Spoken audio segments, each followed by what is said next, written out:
is the patron of DCDC, Vice Chancellor Professor Dr. Mohammad Khaliqur Rahman.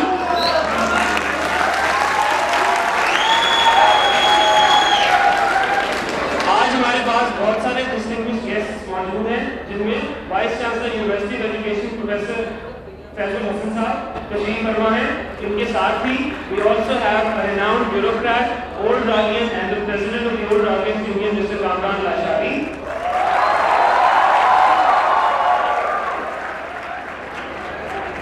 खेल शुरू होने से पहले चंद जरूरी हिदायत. पहली गुजारिश ये है कि खेल का दौरानिया 1 घंटा और 45 मिनट है. ड्यूरिंग दिस टाइम आपको हॉल से बाहर जाने की इजाजत नहीं है. काइंडली अपने सिस्टम पर रहें, अपने मोबाइल टेलीफोन्स ऑफ कर दें या मध्यम कर दें और फ्लैश फोटोग्राफी से परहेज करें. इस प्ले की वीडियो और फोटोग्राफ्स बाद में सबके लिए अवेलेबल होगी. Ladies and gentlemen, on the occasion of our 125th anniversary, we are presenting an original script. We present Tiger of Mysore.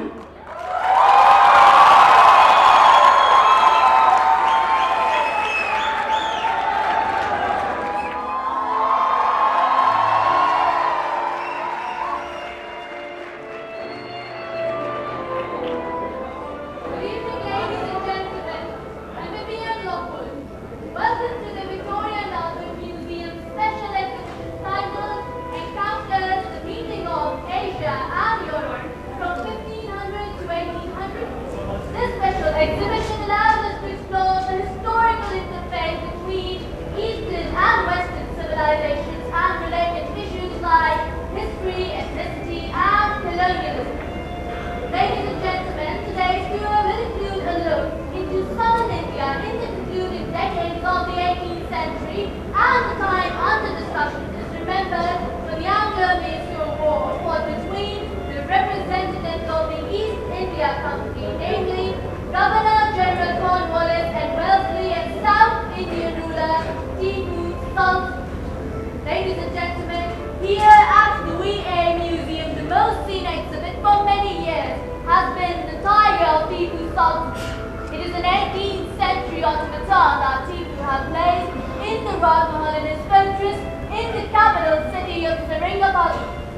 And as you can see, ladies and gentlemen, the tiger here is more like an English soldier, expressive of Tipu's hatred of the English. And now the overall dimensions of the object. It is 28 inches high and 68 inches long. And according to some accounts, it is modeled on the most ferocious beast in Hyder Ali and Tipu Sultan's pride of tigers. But this special tiger was untamable and called the Tiger Royal.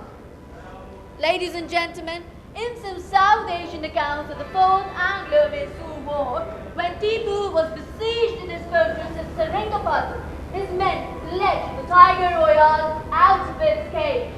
And according to the mythical story, the beast made its way to where Tipu had put up his last stand before the British troops and then attacked the British with great ferocity. Now, whether the story is true or not is a matter of contention. However, some British accounts do state that it took considerable effort in killing Tipu's tiger after his fort was taken over by the East India Company. Now, was Tipu Sultan a benevolent king, enraged by the conquest of his country? Or was he a mercurial dictator, an oriental despot, whose hatred of the British had reached unreasonable heights? Or was he a bit of both? Ladies and gentlemen, the man and the tiger both died fighting the English on May the 4th, 1799.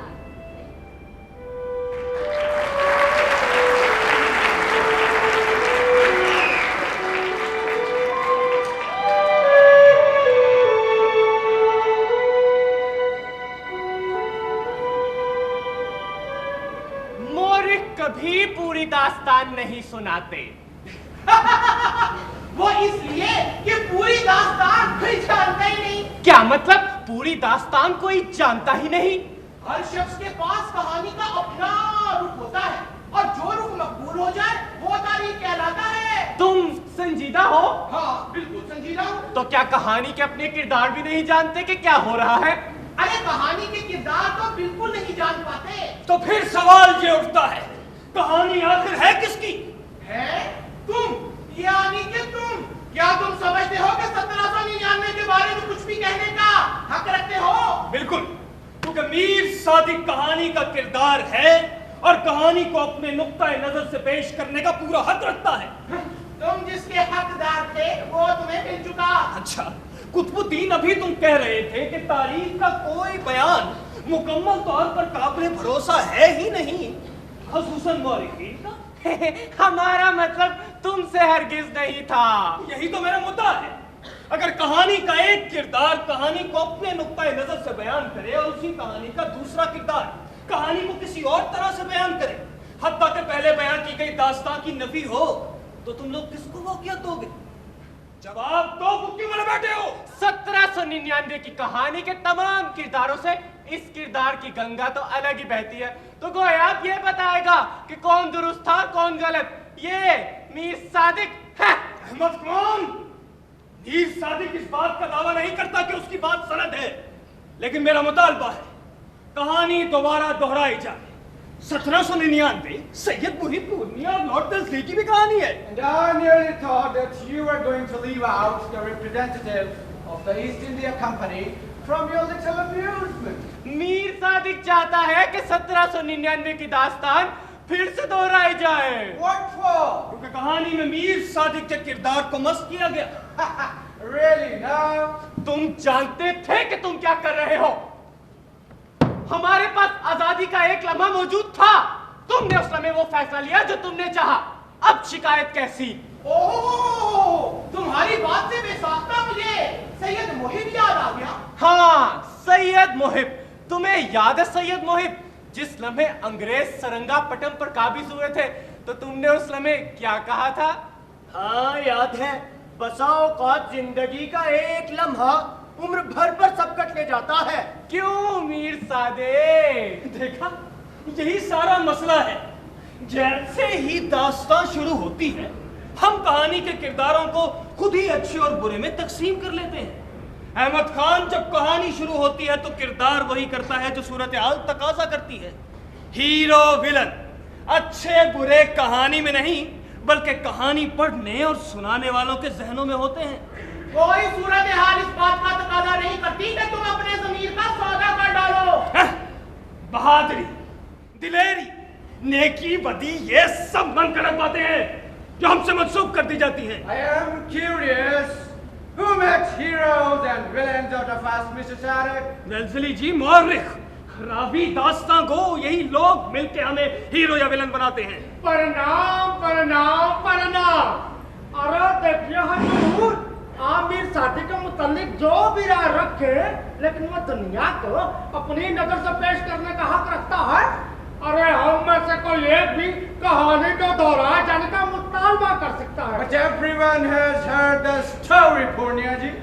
Tipu Sultan was defeated and Mr. Sadiq was killed by his own soldiers. मुझे बगैर सुनवाई, बगैर गवाही के बेदर्दी से कत्ल कर दिया गया। क्या कसूर था मेरा? जवाब तो बोलो, क्या कसूर था मेरा? मैं बता देता हूँ कि क्या कसूर था तुम्हारा। जब तुम्हारा सुल्तान दुश्मन की पेशकदमी देखने फसील पर पहुंचा, तुमने सुल्तान की वापसी रोकने के लिए दरवाजे बंद कर दिए ताकि वो आसानी से मारा जा सके। क्यों, कुछ याद आया? Whatever. Let me tell you something. Colonel Arthur Wellesley was put in charge in Mysore and moved into Tipu's palace. Purnia became the prime minister in the new cabinet, and the throne was bestowed on an infant member of the previous Hindu dynasty. These are the facts of 99. सरकार, आपने हकायक तो बयान किए, लेकिन कई मर्तबा वाक़यात के बयान का अंदाज हकायक को भी बदल देता है। Oh, you continue to amaze me. क्या तुम आखिर चाहते क्या हो? मीर सादिक कहानी को अपने नुक्ता नजर से बयान करने का हक रखता है और इसे बयान करना चाहता है। लेकिन सिर्फ मीर सादिक के कहने पर कहानी दोबारा नहीं सुनाई जा सकती। लेकिन मैं भी चाहता हूँ कि कहानी दोबारा दोहराई जाए, ताकि हम चंद लम्हे और अपने मैसूर की आजाद फिजाओं में फिर से जी सके। I don't believe this. तो चलो फिर राय शुमारी करवाए देते हैं कि कहानी दोबारा सुनाई जाए या नहीं। कहानी दोबारा दोहराई जाए। हम चाहते हैं कहानी दोबारा दोहराई जाए। अरे भाई, तो फिर सुने कि मैं और कुतुबुद्दीन कहानी में कोरस का किरदार अदा करेंगे और बाकी तमाम किरदार अपने अपने वक्त पर जाहिर होंगे और वही किरदार अदा करेंगे जो उन्होंने 1799 में अदा किया था। और एक बात, किसी किरदार पर उसके कौल फेल की कोई पाबंदी ना होगी।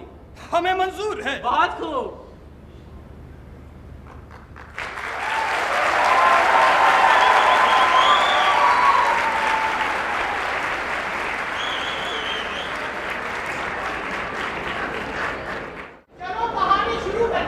इसके बावजूद कि हम सब कहानी पहले से जानते हैं, मेरा ख्याल है कि हम तमाम मामला पहले से तय कर चुके हैं कि मैं कहानी शुरू करूंगा और तुम बीच में टोकोगे नहीं। हाँ, ये तो हम कई मर्तबा तय कर चुके हैं। ओह, तो अब अगर शाह मुअज़्ज़म जहांपनाह का हुक्मनामा नाज़िरी सादिर हो तो कहानी शुरू करें? इजाजत है। तो फिर सुनो, टीपू सुल्तान खान बहादुर सल्तनत मैसूर का हुक्मरान जैसा कि तुम्हारी मुदाखलत बेजा से पहले मैं बयान कर रहा था कि टीपू सुल्तान खान बहादुर सल्तनत मैसूर के फरमारवा सुल्तान हैदर अली खान का बड़ा सरदार, हैदर अली की बीवी फखरुन्निसा का बेटा था।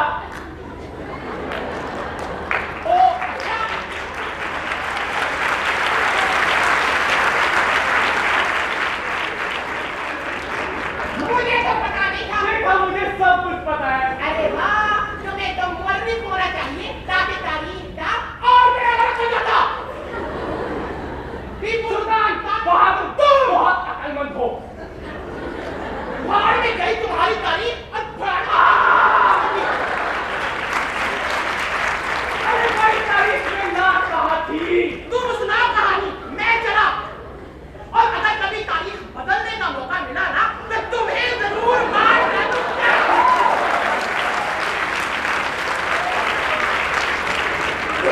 अरे भाई, बेटा कहानी सुनाओ ना। तुम सुनाओ कहानी, कहानी का कुछ लगता। अरे भाई, तुम सुनाओ कहानी। तुम सुनाओ, तुम सुनाओ, तुम सुनाओ, तुम सुनाओ, तुम सुनाओ, तुम सुनाओ, सुनाओ, तुम सुनाओ, सुनाओ।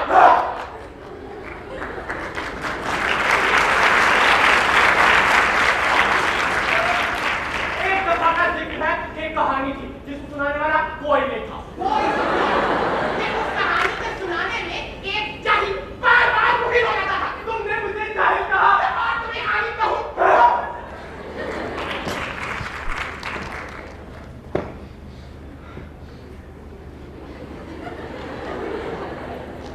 मेरे जहन में एक ख्याल आया है। क्या तुम्हें वो रात याद है जिस रात अंग्रेज हमारे गले में दाखिल हुए थे?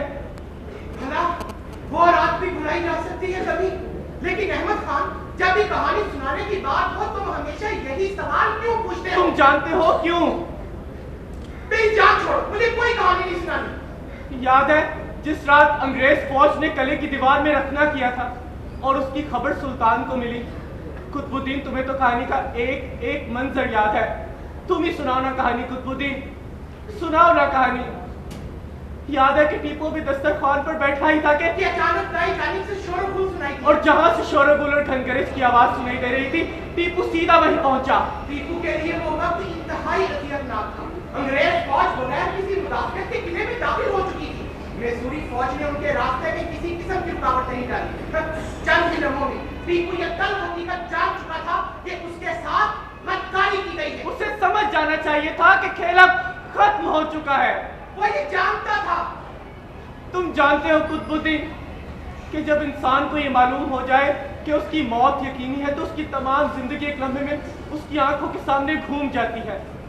न जाने उस लम्हे टीपू की क्या कैफियत होगी, उसने क्या देखा होगा, क्या सोचा होगा। सुल्तान मुअज़्ज़म, मेरे लिए क्या हुक्म है? बाबा, हमने कई मर्तबा आपसे तलखी बरती, अगर हो सके तो हमें मुआफ कर दीजिएगा। मेरी जान भी आप पर कुर्बान शहजादा मुअज़्ज़म। हमारी शमशीर ढाल दीजिए। हमेशा की तरह ये आज भी आपके हाथों की जीनत बनने को बेचैन है। शेरों के शेर को आजाद कर दो बाबा, ये हमारा आपको आखिरी हुक्म है।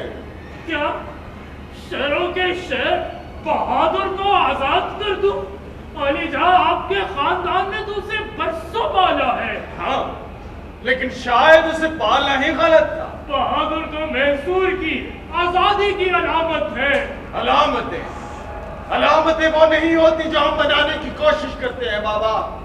जाइए बहादुर को हमेशा हमेशा के लिए आजाद कर दीजिए। जी हजूर, मैं उसे अभी आजाद कर देता हूँ।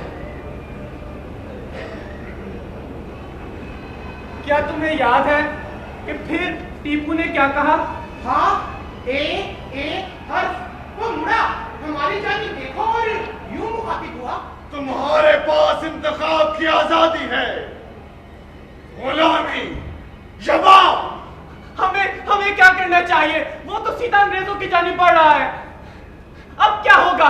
तुम जानते हो कि अब क्या होगा? वैसे बड़े हौसले की बात है, उसके सामने गहरी खाई है, वो फिर भी उसमें कूदने के लिए जा रहा है।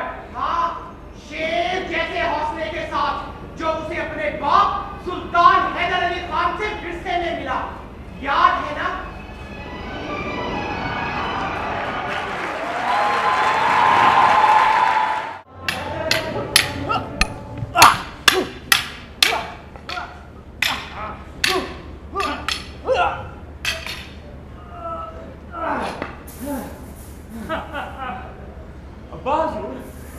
लोग आपके शेरों को बड़ी हैरत से देखते हैं। हाँ, उन्हें देखना भी चाहिए शहजादे। लोग कहते हैं कि हैदर अली के पास शेरों का एक ऐसा झुंड मौजूद है जिस पर फख्र किया जा सके। अच्छा, तो लोग ये कहते हैं। लोग ये भी कहते हैं शिकारी शेर और हैदर अली से मुलाकात करते हैं, कुछ आदमी में जंजीर से खींचते लाते हैं और उनके मुंह ढके होते हैं। बाबा, उनके मुंह किससे ढके होते हैं? ये शहजादे सब्ज रंग के कपड़े से, जिसपे सुनहरी तारों से कशीदाकारी की गई होती है। हाँ, और वो ये भी कहते हैं कि हैदर अली उन्हें अपने हाथों से ताजा गोश्त खिलाते हैं, जिसे वो अपने पंजों से छपट कर खाते हैं। लेकिन क्या शहजादे? वो ये भी कहते हैं कि उनमें एक शेर ऐसा भी है जिसे कोई नहीं सुधार सका। अच्छा, बाकी तमाम शेर हैदर अली को सलामी देते हैं, सिवाय उस एक शेर के। किस एक शेर के? वो कहते हैं कि वो सबसे हैबतनाक है, शेरों का शेर। हाँ, उसका नाम बहादुर है। अब्बास, कहो शहजादे। लोग शेरों की शेर के बारे में जो कहते हैं वो सच है? क्या उसे कभी नहीं सुधारा जा सकता? जब उसे यहाँ लाया गया था वो बच्चा ही था, और अब वो तेजी से जवान हो रहा है। हम अपने तमाम हरबे आजमा चुके हैं, लेकिन लगता है कि उसे काबू करना मुमकिन नहीं है शहजादे। क्यों? अरे ये समझाना बहुत मुश्किल है। ये हुई शहजादे को मात। अब्बास, मैं बहादुर को अपना दोस्त बना लूं, फिर वो मेरा पालतू जानवर बन जाएगा, है ना? शहजादा फतेह अली टीपू, अगर तुम्हें पालतू जानवर ही चाहिए तो कुत्ता पाल लो, वो तुम्हारे पांव भी चाटेगा। मुझे माफ कर दीजिए वालिद मोहतरम, मैं समझता था कि आप बहादुर को आसानी से मेरे सुपुर्द कर देंगे।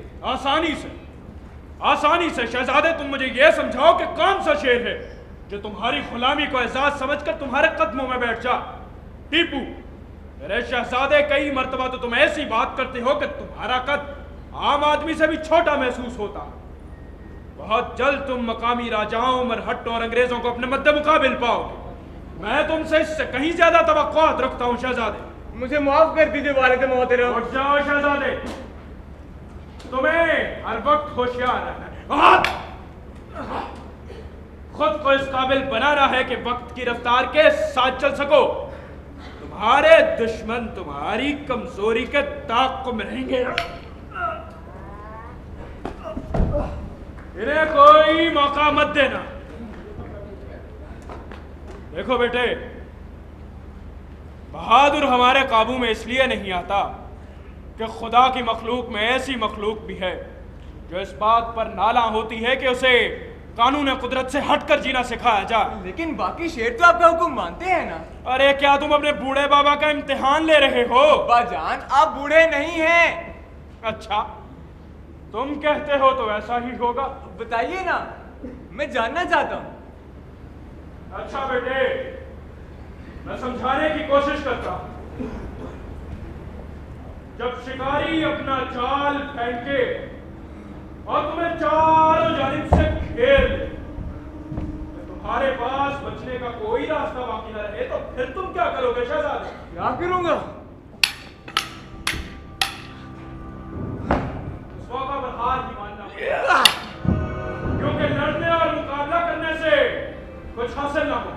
लेकिन मैंने कहा ना, अल्लाह की बनाई हुई मखलूक में ऐसी भी है जो अपनी मुखालिफ कभी नहीं जाती, जैसे हमारा बहादुर। शहजादे ये बताओ, अगर तुम बहादुर को चारों जानिब से जाल फेंक कर जकड़ना चाहो, वो क्या करेगा? क्या करेगा? वो शिकारी पर आखिरी मार्के के लिए झपट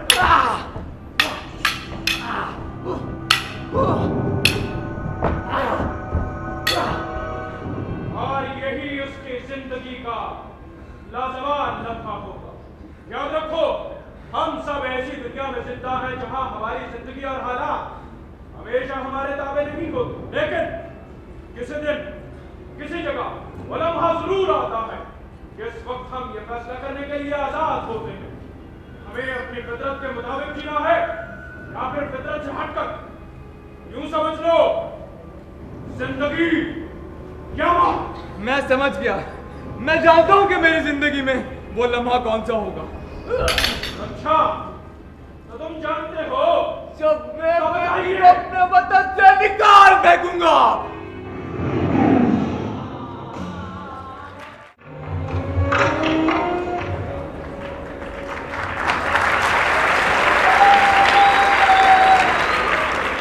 सल्तनत मैसूर के वजीरों, मुशीरों, आज हम उस रहमत के लिए खुशियां मनाने और शुक्राना नेमत अदा करने के लिए जमा हुए हैं जो अल्लाह रब्बुल इज्जत ने हमें अता किया।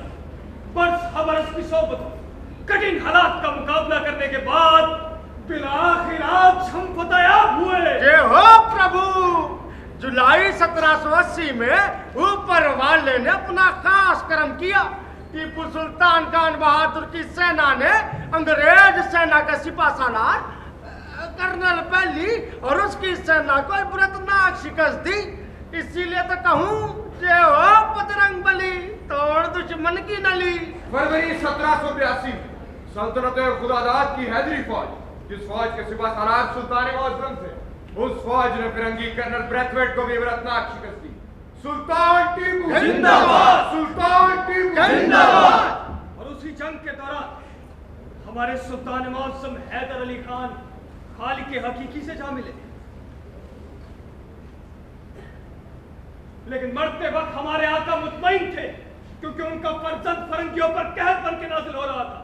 सुल्तान टीपू जिंदाबाद, सुल्तान टीपू जिंदाबाद, सुल्तान टीपू जिंदाबाद। दिसंबर 1782 सुल्तान टीपू वापस सरंगा पटवाए और रियासत की जिम्मेदारी खामोशी से अपने कंधों पर डाली।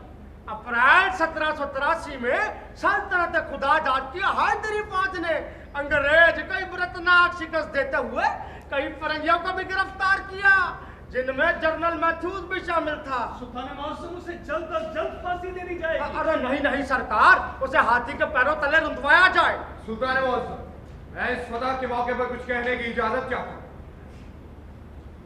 रियासत के सदना गुलाम के मुताबिक आज किसी को फांसी देने या हाथियों के पैरों तले रोंदे जाने का दिन नहीं, बल्कि आज इस फतह के मौके पर शुक्राने के नवाफिल अदा किए जाए, गुलामों को आजाद किया जाए और गुरबा के लिए माल खाने खोल दिए जाए, क्योंकि आज रब्बे जुल जलाल ने अपने खास लुत्फ व करम से हमारी फौज को फतह से हमकिराज करते हुए फिरंगियों को नाकाबिले फरामोश शिकस्त फाश दी है। और वो फिरंगी जनरल कॉर्नवालिस बस पाई इख्तियार करके भाग गया है। नाराए तकबीर, अल्लाहू अकबर, नाराए तकबीर, अल्लाहू अकबर। मुगल दरबार और कलकत्ता, हिंदुस्तान की छोटी छोटी रियासतों में रहने वाले कम ज़र्फ राजा, मालाबार की पहाड़ियों में रहने वाले खुदगर्ज, हैदराबाद का बुज़दिल निजाम अली खान, ये सब अंग्रेज के तलवे चाट सकते हैं। और अंग्रेज इनके बलबूते पर खुद को हिंदुस्तान पर काबिज तस्वुर भी कर सकता है, लेकिन फिरंगी का ये ख्वाब कभी पूरा नहीं होगा।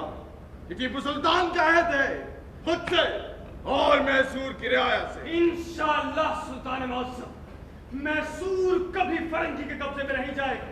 सुल्तान मौजम मैसूर आजाद मंच लोगों का वतन है। सुल्तान मौजम मैसूर आजाद रियासत है।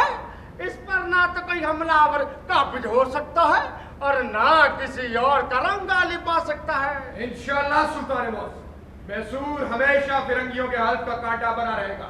मेडोज, मैक्सवेल, एबरक्रॉम्बी और कॉर्नवालिस को निजाम के 15,000 सिपाहियों की मदद हासिल होने के बावजूद शिकस्त से दो चार होना पड़ा। जानते हो क्यों? सुल्तान मौसम, आप शेरे मैसूर हैं, आप बेहतर जानते हैं। आदमी ही आदमी को शिकस्त देते और उन पर काबिज होते हैं, लेकिन असल गुलामी उनका मुकद्दर बनती है जो गुलामी को एजाज समझकर कबूल करने के लिए तैयार हो जाते हैं। सुल्तान मौसम, हमारे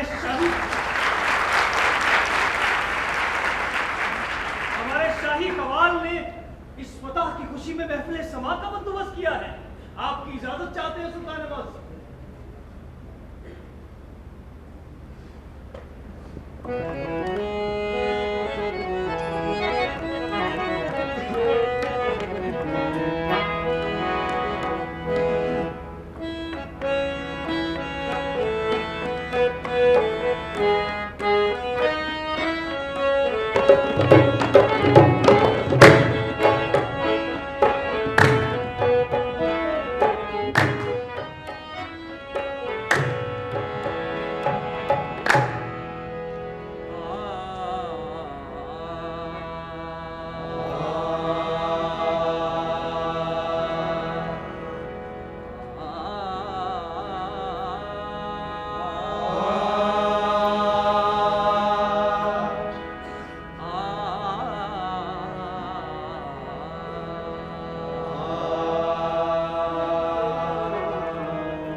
जश्न में सरशार था। हाँ, लेकिन मलिका फखरुन्निसा की जहां दीदा आंख ने कुछ और ही देख लिया था। हाँ, मलिका फखरुन्निसा ने वो भांप लिया था जो हम सब देखने से कासिर थे। हम जानते हैं कि अंग्रेज को एक और मर्तबा रोक दिया गया था, लेकिन ये भी याद रखिएगा कि उसे जंग या बदेर हिंदुस्तान पर काबिज होने से रोक रखना मुमकिन नहीं रहेगा। अपने अतराफ में नजर दौड़ाइए। टीपू, आपके इर्द गिर्द कई साथी ऐसे जो पहले ही अंग्रेज से साथ कर चुके हैं और कुछ ऐसे हैं जो इस खौफ में दुई का शिकार है कि उन्हें अंग्रेज के साथ मिल जाना चाहिए या नहीं। और क्योंकि टीपू सुल्तान उन्हीं की रियासतों पर काबिज हो रहा है, लिहाजा टीपू के लिए अंग्रेजों के साथ मिल जाना फायदेमंद साबित हो सकता है। और टीपू, आपने तो मरहट्टों के खिलाफ भी बहस खोल रखा है और हैदराबाद के निजाम को आप काफिर समझते हैं। वालिदा मोहतरमा, अगर कोई मुसलमान कुफार का जंग में साथ दे तो वो भी काफिर ही तस्वुर होगा। अच्छा, तो कुफार अंग्रेज के मुतालिक क्या कहते हैं? क्या समझते हैं कि उन्हें मैसूर पर काबिज होने से कितनी देर के लिए रोक दिया गया? खुदारा टीपू, हमारी बात को समझने की कोशिश कीजिए। निजाम, अंग्रेज, मरहट्टे और राजा, ये सब आपके सब खिलाफ हो चुके हैं। और ये भी याद रखिएगा कि जल या बनेर ये सब यकजा होके मैसूर पे हमला कर देंगे। हम फौज को मजीद मुनज़्ज़म करेंगे और सल्तनत उस्मानिया के खलीफा से मदद की दरख्वास्त भी करेंगे। वालिदा मोहतरमा, ये जिहाद है। हम तमाम आलम इस्लाम को अंग्रेज के खिलाफ जख्ता कर देंगे और जब तक फिरंगियों को बड़े सगीर से बाहर ना निकाल पाएंगे हरगिज़ चैन से नहीं बैठे।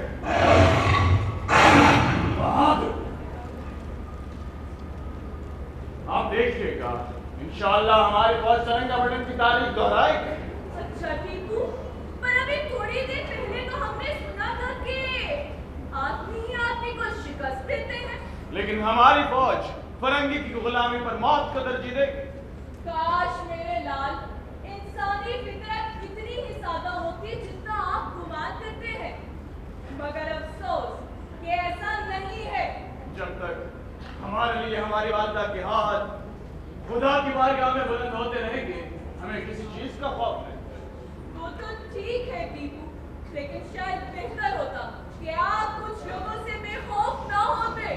हम चाहें भी तो ऐसा नहीं सोच सकते। हम लोगों की तारीफ व तहसीन तो कर सकते हैं, लेकिन मरऊब नहीं हो सकते। हमारा जहन किसी तसल्लुत को हरगिज़ बर्दाश्त नहीं कर सकता। हम लोगों को उनकी असल में देखना पसंद करते हैं, ना कि उनके चेहरों और ज़ाहिरी खुदसाख्ता कौल। हम ये भी जानते हैं कि हमारे इर्द गिर्द ज्यादातर लोग मक्कार और कमजोर और उन मरातिब पर फाइज हैं जिनके वो हरगिज़ अहल हैं। पर टीपू, दुनिया ऐसे लोगों से भरी पड़ी है, आप इस सिलसिले में कुछ नहीं कर सकते। लिहाजा आपको इन लोगों से समझौता करके ही जीना होगा। ऐसे लोग दुनिया में जो चाहे करें, लेकिन मैसूर में उनके लिए कोई जगह नहीं। बहादुर इतना बेचैन क्यों हो रहा है? सुल्तान जी को आजकल कोई खुफिया दस्तावेज तहरीर कर रहा है दुनिया। सरकार, हैरानी इस बात की नहीं तो वो दस्तावेज लिख रहे हैं, और हैरानी इस बात की है कि आखिर वो तहरीर क्या कर रहे हैं। हैरानी इस बात की है कि वो इसे हमसे क्यों छुपा रहे हैं। हो सकता है वो जाती नौयत की हो सकता है। जाती नौयत की? जैसा कि उनके साथ जाती ख्वाहिशा।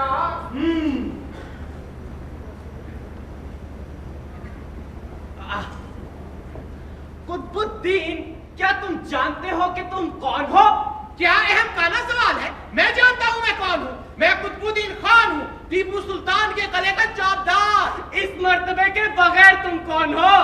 मैं समझा नहीं। मैं चाहता हूँ कि तुम अपने ताल्लुकात, मर्तबे, नसब, यहाँ तक के हर शय से आजाद होकर बताओ कि तुम कौन हो। मेरे पास इन बेहुदा बातों के लिए वक्त नहीं। मुझे कुछ अहम मामलात पर गौर व फिक्र करना है। गंदे कपड़ों पर? मुझे अस्करी हिकमत अमली पर सोचना है। ओह, तो तुम फिर से जंगी हिकमत अमली पर सोच विचार कर रहे हो? क्यों? मैं अस्करी मामलात पर क्यों नहीं सोच सकता?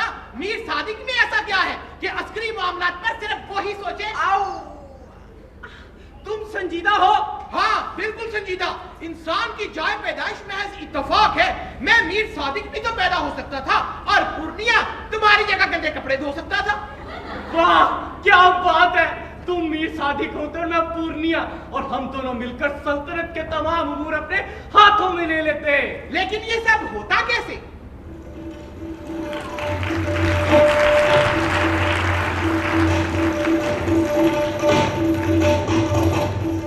लगता है अंग्रेज हमलावर होने वाला है पूर्णिया जी। सरकार,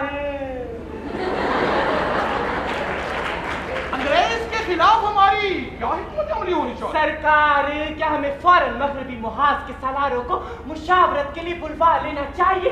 ये आप क्या कह रहे हैं पूर्णिया जी? सरकार, क्या हमें फौरन मगरबी मुहाज के सलारों को मुशावरत के लिए बुलवा लेना चाहिए? ओ खुदाया, मैं जानता हूँ कि आप क्या कह रहे हैं, लेकिन जो आप कह रहे हैं वो आखिर क्यों कह रहे हैं? सरकार, आपने खुद ही तो मुझसे पूछा कि मैं क्या कह रहा हूँ, तो मैंने ये मुनासिब समझा कि जो मैं कह रहा था उसे आपकी खातिर दोहरा दूं, ताकि आपको ये मालूम हो जाए कि मैं क्या कह रहा था, जो कि दर हकीकत उस बात का दोहराना था जो मैंने पहले की थी। आप कहें तो फिर दोहरा दूं। सरकार, पूर्णिया जी, सरकार, सूरत हाल हद से ज्यादा गंभीर हो चुकी है। इन हालात में हमें सालारों के मशवरों के बढ़कर भी कुछ दरकार है। सरकार, क्या तुम जानते हो कि अंग्रेज के पास क्या है? वो सब कुछ जो तुम्हारी तवक्कुआत से कहीं बढ़कर है। वो क्या? सरकार, उनके पास एक मकसद है, अपनी जमीन से मोहब्बत और उसके बासी होने पर फख्र। यही कौमियत है। राम राम राम राम राम। ए भगवान, हम इस कौमियत का मुकाबला कैसे कर पाएंगे? यही वक्त है जब हम अंग्रेज के खिलाफ अपना खुफिया हथियार इस्तेमाल कर सकते हैं। खुफिया हथियार? खामोशी से। माफी चाहता हूं सरकार, लेकिन आप हर बार अपना खुफिया हथियार बदल देते हैं। पिछली बार हमारा खुफिया हथियार जमाल घोटा था। आपने तीरंदाजों को हुक्म दिया कि दुश्मन पर तीर बरसाने से पहले जमाल घोटे में खूब डुबोए। यही बात बार बार दोहराने की जरूरत नहीं, वो कमाल हिकमत अमली। माफी चाहता हूं सरकार, लेकिन तीर लगने से भी तो मौत वाक़ई हो जाती है, फिर जमाल घोटा ही क्यों?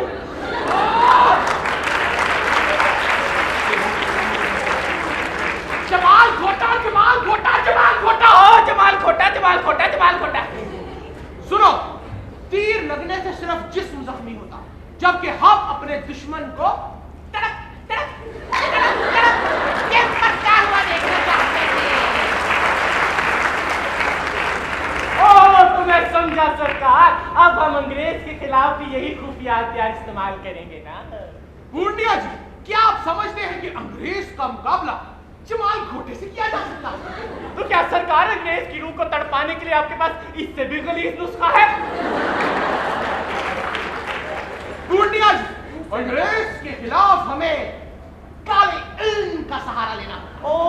तो मैं समझा, तो फिर किसी ब्राह्मण या साधु संत को बुलाया जाए। तुम यहाँ क्या कर रहे हो? कुछ नहीं। और ये क्या नाम सुना पत्र है? कुछ नहीं। चलो निकलो, काम पे लगो। किस काम पर? सुनो,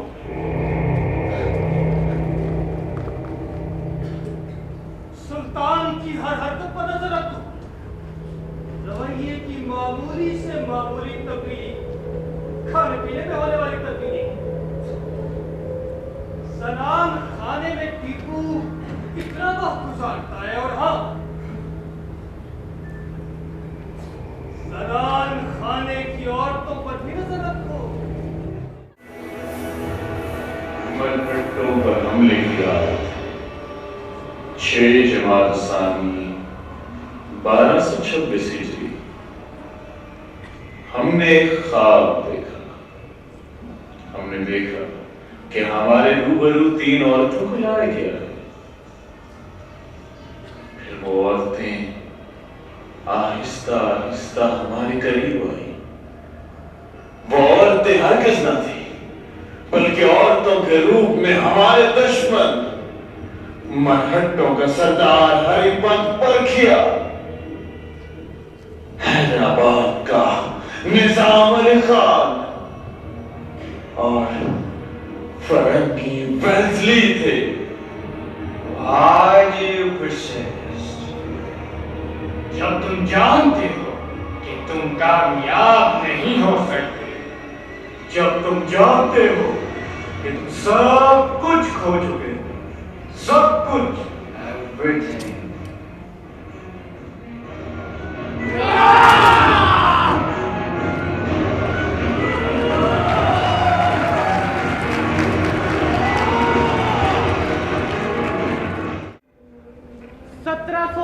में अंग्रेज वापिस आ गया। मलिका फखरुन्निसा की पेशन गोई के मुताबिक मरहट्टे और निज़ाम हैदराबाद अंग्रेज से जा मिले। तमाम हथियारों से लैस यानी कि नाकाबिले तस्खीर कुव्वत के साथ उन्होंने मैसूर पर हमला कर दिया और आहिस्ता आहिस्ता हमने वो तमाम इलाके गंवाने शुरू कर दिए जो एक वक्त में हमने उनसे छीने थे। टीपू सुल्तान ने वो इलाके दोबारा हासिल करने की कोशिश जरूर की, लेकिन नाकाम रहा। हालात तेजी से बदल और बिगड़ रहे थे और टीपू सुल्तान ने उन तमाम मशरों पर कोई कान न धरे जिनमें जंग ना करने का कहा गया हो और अपने सफीरों को तमाम दोस्त ममालिक में मदद की दरख्वास्त देकर भेजा ताकि भरपूर कुमुक के साथ अंग्रेज का मुकाबला कर सके। वो हर उस शख्स के साथ भरपूर ताउन के लिए तैयार था जो अंग्रेज के खिलाफ उसकी भरपूर मदद कर सके। आखिर क्यों? क्या मतलब? आखिर क्यों वो ऐसी कोशिश में मसरूफ रहा जिसका कोई हासिल न था? हमने क्या पेशेंगोई की पूर्णिया? भगवान की कृपा से बहुत अच्छी खबर है।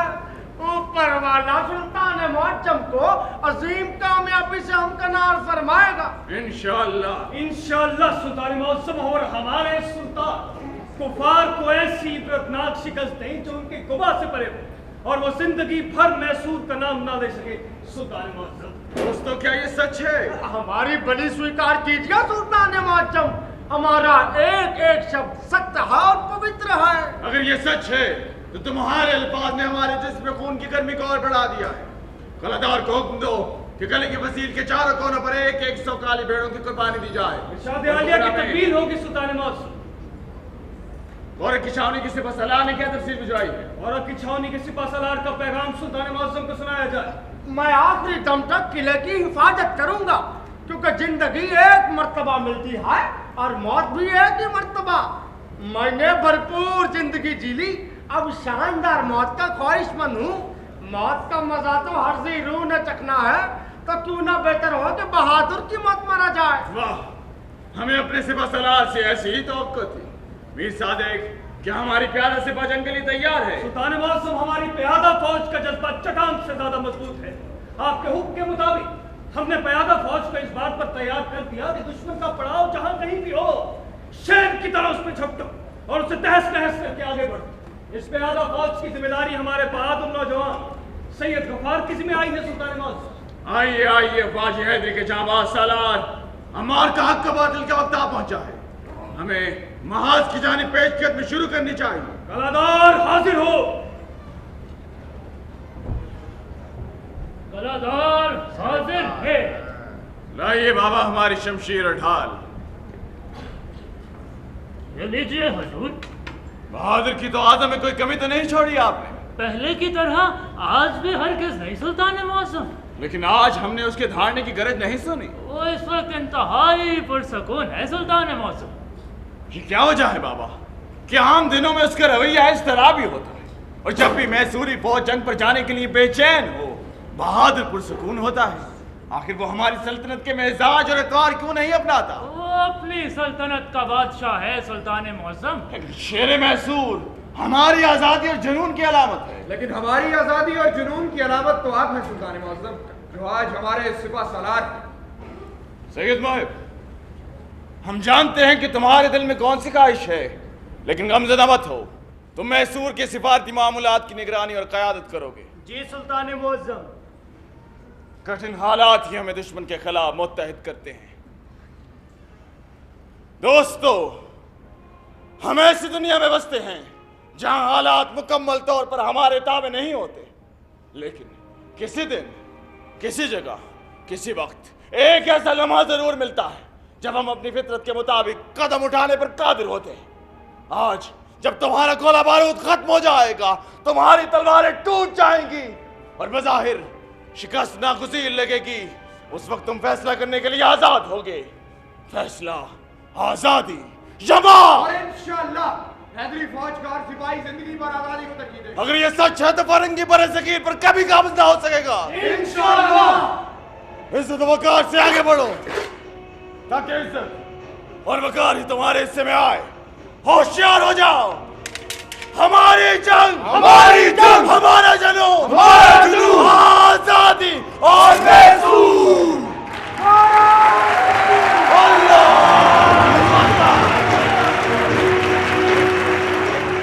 हमारे सिपाहियों ने अभी तक दरियाए कावेरी ही अबूर नहीं किया। ये कोई अच्छी बात नहीं। ये कहीं हमें शिकस्त तो नहीं हो गई, लेकिन ऐसा कैसे हो सकता है? इधर आओ, मुझे मैदान जंग की सूरत हाल से आगाह करो। मैदान जंग की सारी खबरें सिर्फ सिपाहियों और सिपा सालारों के लिए होती हैं। ये मत समझो कि सिर्फ सिपाहियों और सिपा सालारों के सहारे ही जंग की जाती है। खबर सिर्फ सुल्तान मुअज्जम के लिए है। तुम जानते हो सुल्तान मुअज्जम एक खुददार शख्स है और शिकस्त तस्लीम करना उन्हें बिल्कुल पसंद नहीं। सुल्तान मुअज्जम समझते हैं कि तमाम हालात को उनके अहकामात के ताबे होना चाहिए। फिर टीपू सुल्तान और हमारे सफीर फ्रांसीसियों को अंग्रेज के खिलाफ महाज खोलने और हमारी मदद करने पर आमादा नहीं कर सके। लेकिन तुम लोगों ने पेशकदमी क्यों नहीं की? ट्रैवनकोर का राजा अंग्रेजों के साथ मिल गया। टीपू सुल्तान के इरादे भागते हुए मरहट्टे और हैदराबाद का निजाम अली खान, वो भी उस इत्तेहाद का हिस्सा बन गए।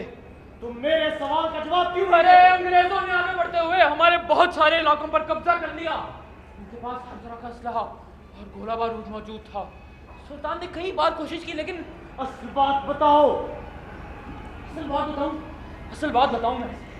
लाल बाग देखा है, जहां हैदर अली खान का मकबरा है? हाँ देखा है, लेकिन इसका मेरे सवाल से क्या ताल्लुक? फिर सुन लो कि अंग्रेजों ने आगे बढ़ते हुए उस बाग पर ही कब्जा कर लिया। ये मंजर टीपू सुल्तान के लिए नाकाबिल बर्दाश्त। उफ खुदाया! टीपू सुल्तान ने जब ये मंजर देखा, तोपें, गोला बारूद, हर शय बरसाने का हुक्म दे दिया।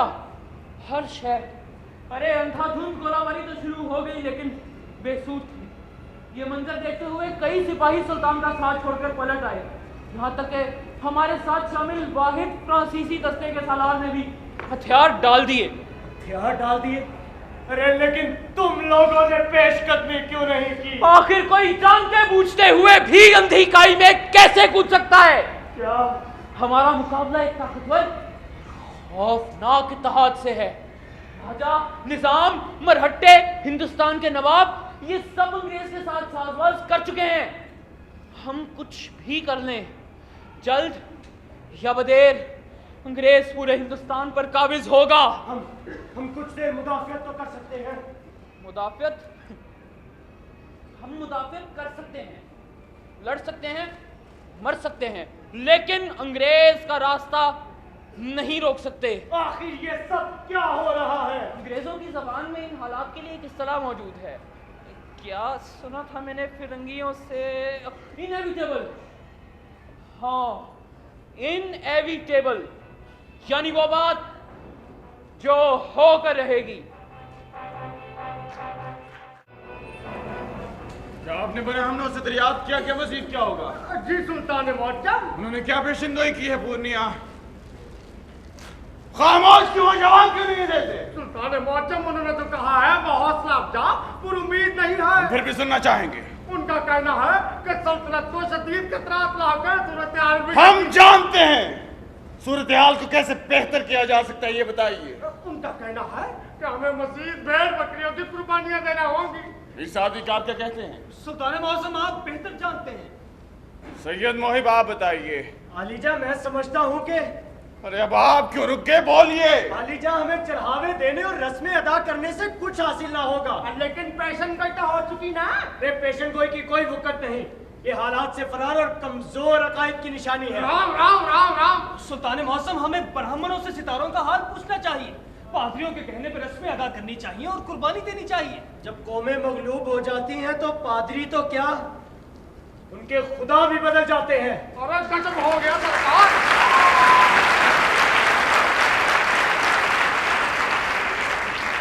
सैयद मोहिब, सुल्तान मौसम, हम माफी चाहते हैं, लेकिन ये सच है कि अंग्रेज की सौबत ने सैयद मोहिब को बदतहजीब बना दिया है। मीर सादिक, मैं समझता हूँ कि हमें अंग्रेजों से हकीकत पसंदी सीख लेनी चाहिए। सुल्तान मुअज्जम, रियासत की फलाह इसी में है कि हम ब्राह्मणों के बताए हुए रास्ते पे चलें।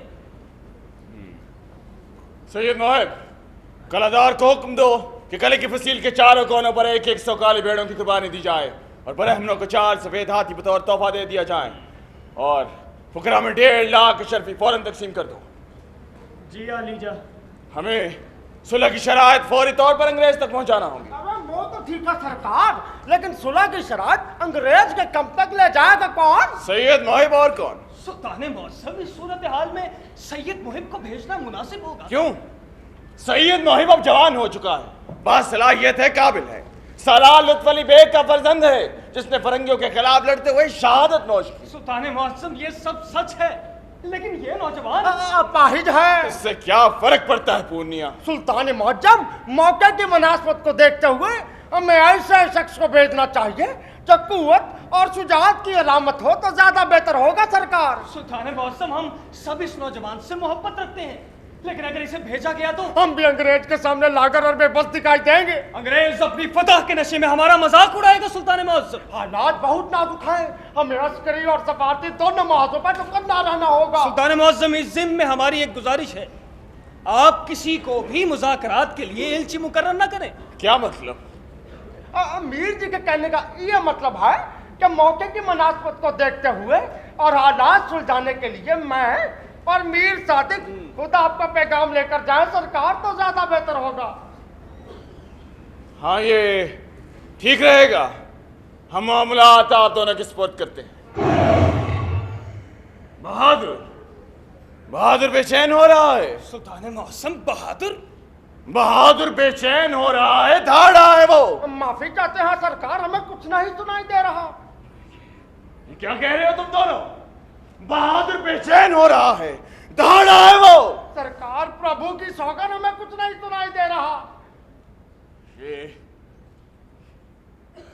हम खुद जाके देखते हैं बहादुर को, खुद जाके देख लेते हैं।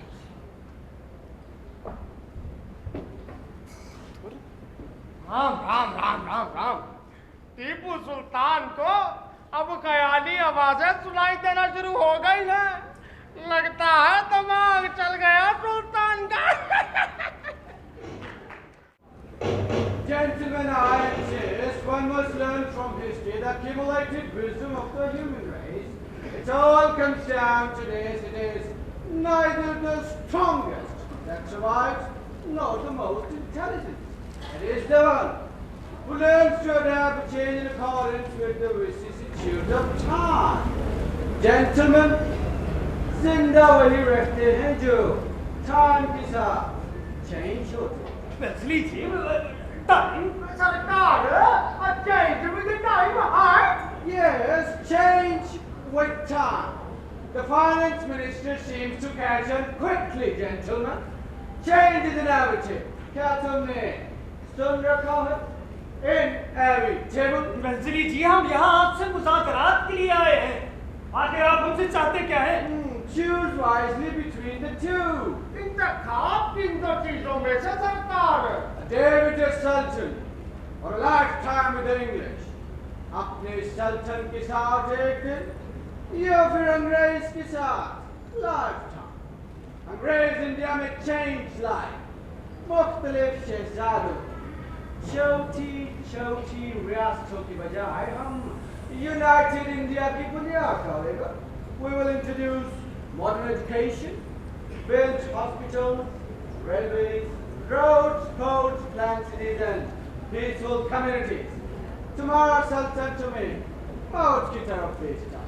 अगर हम तुम्हें जिंदा रहने की कई रीजंस देगा, क्या तुम अब भी समझते हो कि हम तुम्हारे दुश्मन हैं? नहीं नहीं सरकार, हम पर तो आपकी बातों ने बहुत असर किया है और हम आपकी शख्सियत से बहुत मुतासिर हुए हैं। But your sultan thinks otherwise. Wesley ji, दरअसल हम खिदमत के लिए आए हैं। खिदमत? अपने टीपू सल्तन की खिदमत के लिए आए हो? वेस्ली जी, आप गलती कर रहे हैं। कम से कम हमारी Yes, it's not love of the land that brings you here, but instinct of self-preservation. तुम दोनों अपनी खातिर यहाँ आए हो। अपनी अच्छाई का मास्क उतार दो। मैंने तुम जैसे काली चमड़ी वाले इंडियंस को देखा। मैंने देखा है कि तुम जैसे काली चमड़ी वाले सिर्फ एक दिन जिंदा रहने के लिए खुद को बेच देते। चलो पूर्णिया, यहाँ हमारी कोई इज्जत नहीं। Wait, gentlemen, wait. You are here to sell, the company is here to buy. तुम दोनों यहाँ कुछ बेचने आए और कंपनी को जरूर खरीदे।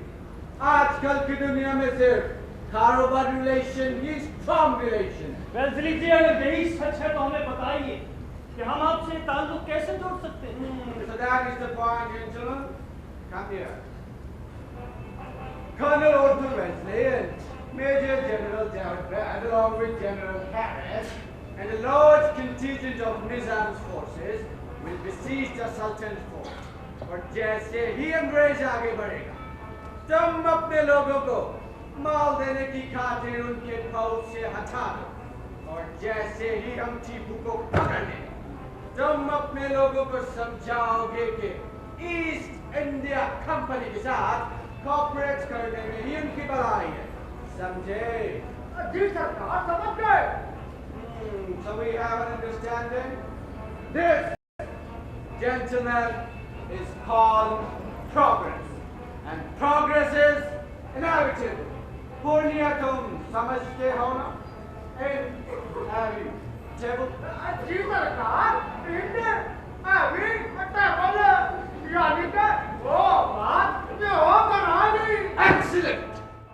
जून 1798 में अंग्रेज गवर्नर जनरल को रिपोर्ट मिली कि टीपू सुल्तान के एलची मॉरिशस में फ्रांसीसियों से खुफिया मुज़ाकरात कर रहे हैं। फौरी तौर पर तमाम हिंदुस्तान में हुक्म जारी कर दिया गया कि अंग्रेज और अंग्रेजों के इत्तेहादी मुत्तहिद होकर बड़ी जंग की तैयारी करें। और 11 फरवरी 1799 को एक बड़ी मुत्तहिद फौज अंग्रेज की सरबराही में मैसूर पर चढ़ दौड़ी। सुल्तान मौसम, हम अभी अंग्रेज कैंप से लौटे हैं। आपने उनसे कितनी मोहलत ली? ज्यादा मोहलत नहीं मिली सरकार। क्यों मोहलत नहीं मिली? मोहलत इसलिए नहीं मिली कि अंग्रेज फाते की हैसियत से मुज़ाकरात कर रहा है। सुल्तान मौसम, हमने मोहलत हासिल करने की हर मुमकिन कोशिश की, लेकिन अंग्रेज को कायल नहीं कर सके। अंग्रेज की शराइत सुल्तान मौसम को सुनाई जाए। सुल्तान मौसम, पहली शर्त टीपू सुल्तान फ्रांसीसियों से मुज़ाकरात का खात्मा कर देगा। सुल्तान मौसम, दूसरी शर्त टीपू सुल्तान अपनी आधी सल्तनत बगैर किसी शर्त के अंग्रेज को सौंप देगा। हजूर, तीसरी शर्त टीपू सुल्तान अंग्रेज को इस जंगबंदी के बदले 3 करोड़ 30 लाख बतौर जुर्माना अदा करेगा। सुल्तान मौसम, चौथी शर्त अंग्रेज और उसके इत्तेहादी जो टीपू सुल्तान और उसके बाप ने कैद कर रखे हैं उनको आजाद कर देगा। और आखिरी शर्त, राव राव राव राव बेखौफ होकर पढ़ो पूर्णिया। सुल्तान मौसम, आखिरी शर्त ये है कि टीपू सुल्तान अपने 2 बेटे अंग्रेज को जमानत के तौर पर भिजवाएगा। सुल्तान मौसम, ये सच है, अंग्रेज बहुत शातिर है। ना सिर्फ शातिर और धोखेबाज है, बल्कि मक्कार और रजील भी है। और ये आखिरी शर्त, गोया हमारे शहजादे अब अंग्रेज की अर्गमान होंगे। अंग्रेजों का तो कोई खानदानी वकार ही नहीं है। पूर्णिया जी, आप अंग्रेजों से कौन से खानदानी वकार की तवक्को रखते हैं? सुल्तान मौसम, ताज्जुब की बात तो यह है कि मुज़ाकरात की मेज पे मरहट्टा सरदार और निजाम अली खान भी थे। जी सरकार। इस सारी सूरत हाल को देखने के बावजूद वो बिल्कुल खामोश रहे। बाज़ औक़ात हम ये फैसला नहीं कर पाते कि हमें अंग्रेज से ज्यादा नफरत है या अपने मुल्क के गद्दारों से। तो अंग्रेजों को क्या जवाब भेजा जाए सुल्तान मौसम? सुल्तान मौसम, अंग्रेज जवाब के मुंतज़िर हैं। गुलाम अली को हुक्म दो कि वो शहजादा माज और शहजादा अब्दुल खालिक के जाने की तैयारी करे।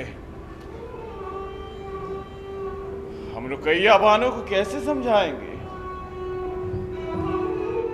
रुकैया बेगम, हम खूब समझते हैं सुल्तान मुअज़्ज़म। वो खूबसूरती में हमसे बढ़कर है। हम ये भी जानते हैं कि एक खूबसूरत कनीज बादशाह की सादा लौह और वाजबी शक्लो सूरत रखने वाली बीवी से बढ़कर मोहब्बत और तवज्जो की हकदार होती है। खुदारा रुकैया बेगम, खुदारा, ये आपने क्या बातें शुरू कर दी हैं? हम इस वक्त सख्त तज़कियत में मुब्तला हैं। तो फिर आप ये जंग खत्म क्यों नहीं कर देते? जो कुछ बच गया है उसकी कदर क्यों नहीं करते? इस मुआहिदे के बाद हमारे पास सिर्फ हमारी शमशीर ही बची है। औलाद, बीवी, ये सल्तनत, इतना कुछ होने के बावजूद आखिर आप इस पर राजी क्यों नहीं? आलिजा, आप चाहते क्या है? आप क्यों खुद को जंग की तरफ धकेल रहे हैं? हम जंग नहीं चाहते, मगर हम आपको कैसे समझाएं? आखिर आप हमसे किस चीज की तवक्को रखते हैं? यही कि अंग्रेज जो कुछ ले जा चुके हैं उन्हें ले जाने दें और आप सब्र करें। ये मुमकिन नहीं है रुकैया बेगम। चीजों को मजीद मत उलझाएं। फ्रांसीसियों और तुर्कों से मदद मत मांगे, वो कभी भी आपका साथ नहीं देंगे। अगर आप अंग्रेजों के साथ जंग का इरादा तर्क कर दें तो हमारा ख्याल है कि वो आपको मैसूर में रहने देंगे। वो हमें मैसूर में रहने देंगे? वाह रुकैया बेगम, खूब रही। अब हमें अपनी सल्तनत में रहने के लिए उनसे इजाजत लेना होगा। अंग्रेज नौ इंसानी के सबसे बड़े मुजरिम, ये एक करके हमसे हमारा घर, हमारी विरासत सब छीन लेंगे। अगर यहाँ पर मुसल्लत हो गए तो हम सब कुछ खो देंगे, अपनी जुबान, रस्म रिवाज, सब कुछ। उनकी सोच हमारी सोच होगी, उनके अल्फाज हमारे अल्फाज, सब कुछ बदल जाएगा और किसी को याद ना रहेगा कि अंग्रेज के आने से पहले हम कौन थे और हमारा वतन कौन सा था।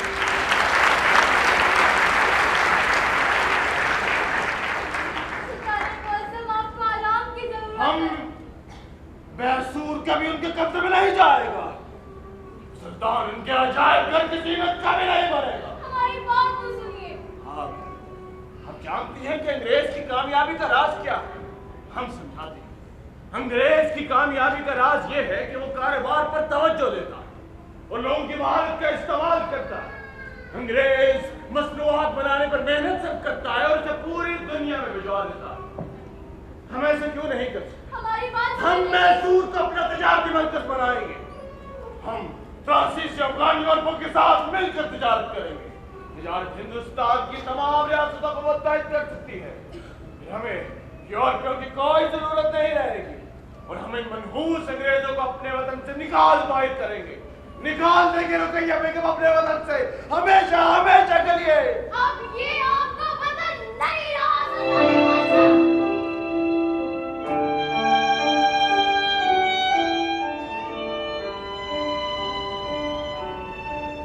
क्या कहा आपने?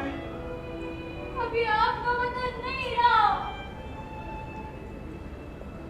ताकत, धोखा, हिकमत अमली या तहजीब की बढ़तरी, इनमें से जो कुछ भी हो इस वक्त वो हमसे बढ़तर है। आलिजा, अंग्रेज हिंदुस्तान के काबिज हो चुका है।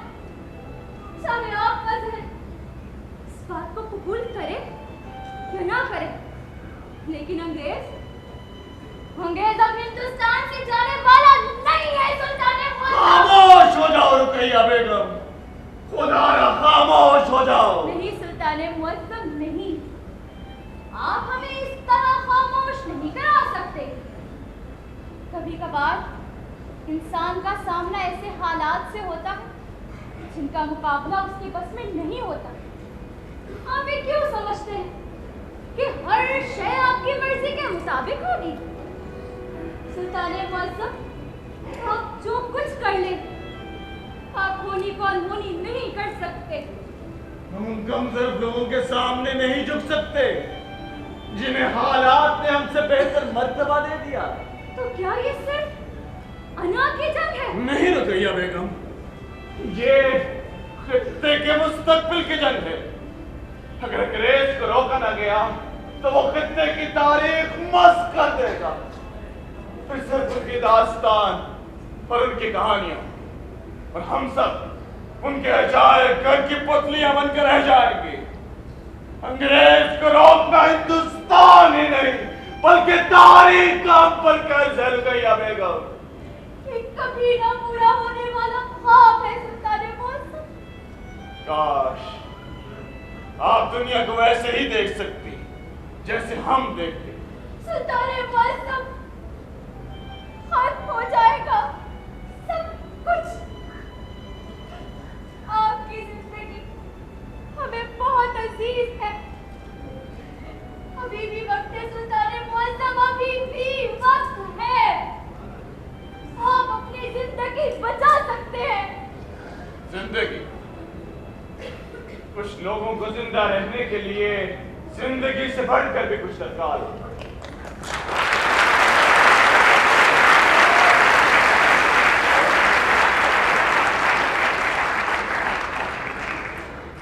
तो फिर ठीक है, जो जीने आए कीजिए। कि नकली मर्तबा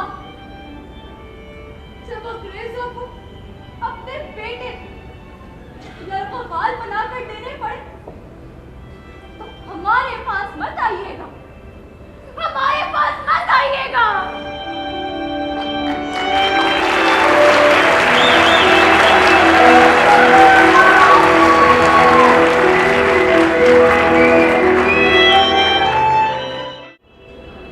अपने अहद के ऐन मुताबिक टीपू सुल्तान ने अफगानिस्तान के बादशाह तैमूर खान को खत भी लिखा कि वो मैसूर के मुसलमानों के साथ मिलकर दिल्ली की जानिब पेशकदमी करे। तेहरान से लेकर नेपाल तक के रहने वालों को खतूत लिखे गए कि वो टीपू सुल्तान का साथ दें और अंग्रेज को हिंदुस्तान से निकाल दें। मॉरिशस में भी दोबारा एलचियों को भेजा गया कि वो फ्रांस से अस्करी रवाबित बहाल करें और 10,000 यूरोपी और 30,000 हबशी फौज मैसूर लाएं। लेकिन कोई तदबीर काम न आई, किसी ने मदद फराहम न की, कुछ भी तो नहीं हुआ।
जब वो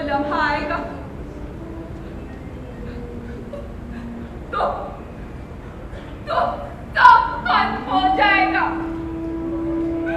मेरे पास कुछ बाकी नहीं रहेगा। मैं अपनी कोई निशानी, कोई अलामत कुछ यहाँ छोड़कर नहीं जाऊंगी। कुछ भी तो नहीं, ऐसा कुछ भी तो नहीं जिसमें मैं जिंदा रह सकूं।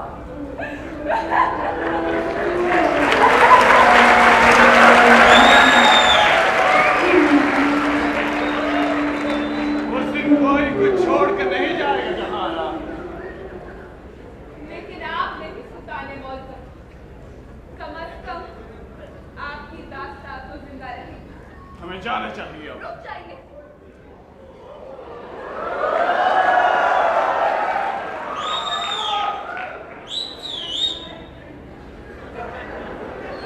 मैंने हमेशा ही तो आपका साथ दिया है,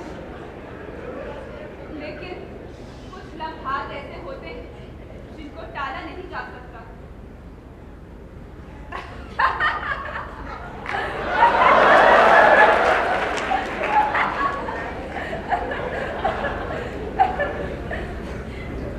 हाँ, अंग्रेजों के पास इस सूरत हाल के लिए एक इस्तिलाह मौजूद है।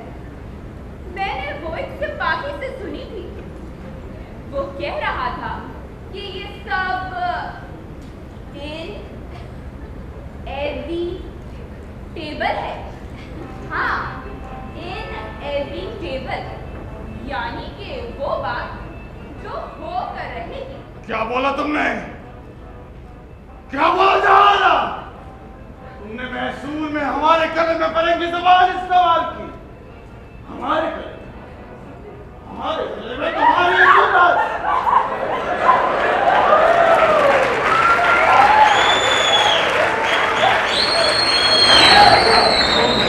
तुम जानते हो कि तुमने क्या किया? तुमने खुद को फरेंगी के हाथ पर ऑफ कर डाला। अब तुम गुलाम हो वहां का, गुलाम हो तुम। हमारे गले में पहुंच गया। सारा सिपाहियों फरेंगी हमारे गले में पहुंच गया। हमारे गले में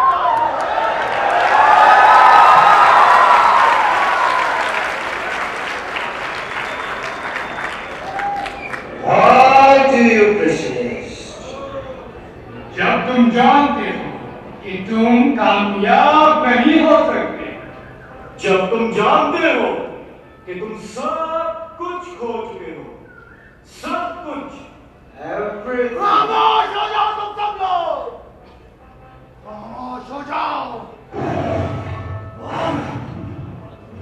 बहुत बेचैन हो रहा, कोई तो उसे खामोश करा दे, कोई तो बहादुर को खामोश करा दे।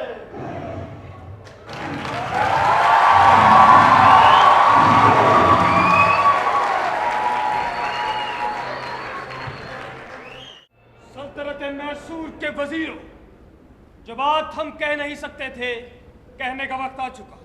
हमें निहायत दुख और रंज से बात कहनी पड़ रही है कि सुल्तान मौसम की सोचने समझने की सलाहियत इंतहाई कमजोर हो चुकी। मीर सादिक, क्या आपकी राय ये है? अरे बाबा, बात राय की नहीं। अगर हम सुल्तान को एक मर्तबा देख ले तो सूरत हाल वाजा हो जाएगी। वो हवा से बातें करता है, चीखता, खुद कलामी करता रहता तो है। आपके कहने का मतलब ये है कि हम सुल्तान का साथ ही छोड़ दें? नहीं नहीं, यही रहो। सैयद मुहिब, अगर तुम मौत को गले लगाना चाहते हो तो यही रहो। अगर तुम नारों के सहारे जिंदा रह सकते हो तो जाने में जल्दी मत करो। दोस्तों, क्या तुम्हें इर्द गिर्द का खराबा दिखाई नहीं देता? क्या हमें एक ऐसे शख्स का साथ देना चाहिए जो अपनी लुटिया डुबोने पे खुद पजिद हो?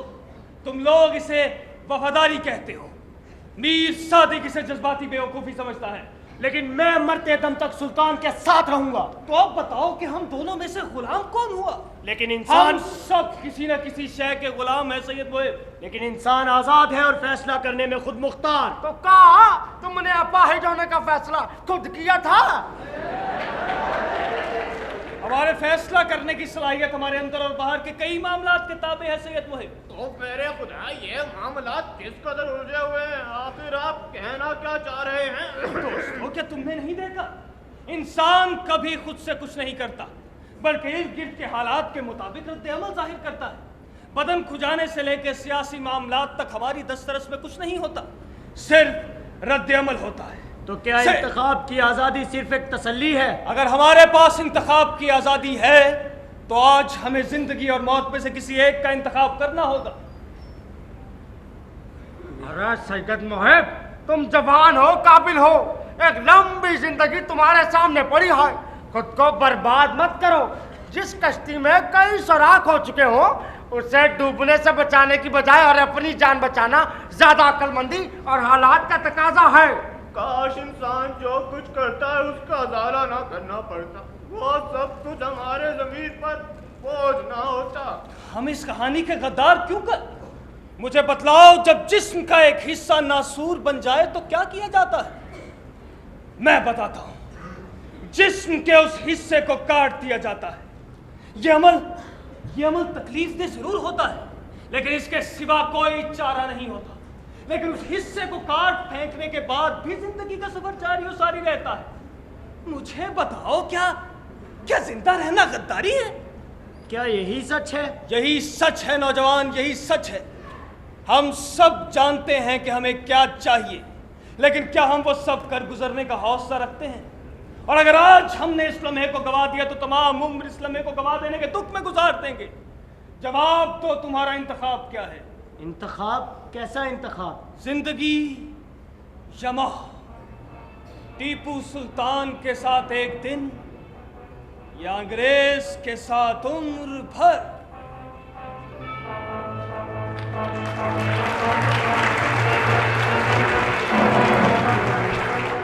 हम तमाम उस एक दिन के इंतजार बस कर सकते हैं जिस दिन हमको मरना है। क्या ख्वाब हकीकत बन सकते हैं? अगर हम जिंदगी में मर जाएं तो क्या अपने ख्वाब में जिंदा रह सकते हैं? इससे पहले कि वो हमें मौत के हाथ कर सफेदों के लिए आना कर सकते हैं। तमाम जिंदा रहते हुए क्या एक दिन ऐसा मिल सकता है जिसे हम जी लें? क्या हम जान सकेंगे वो एक दिन का जीना सारी उम्र से अफजल था या बदतर? क्या हम तमाम उस एक दिन के इंतजार में बसर कर सकते हैं जिस दिन हमको मरना है?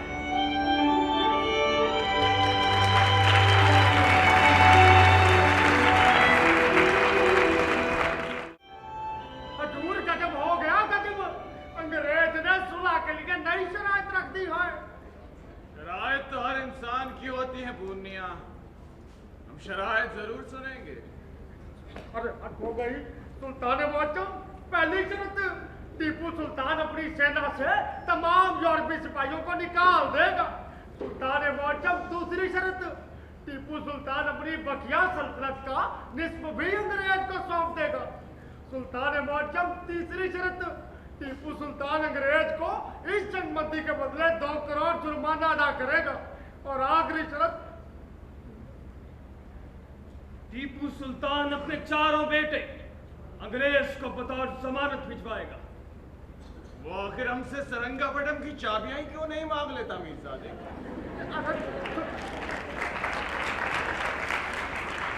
सुल्तान मुअज्जम, अंग्रेज की शराइत का क्या जवाब भेजा जाए? सुल्तान मुअज्जम अंग्रेजों का एक ही जवाब का मुंतजिर है।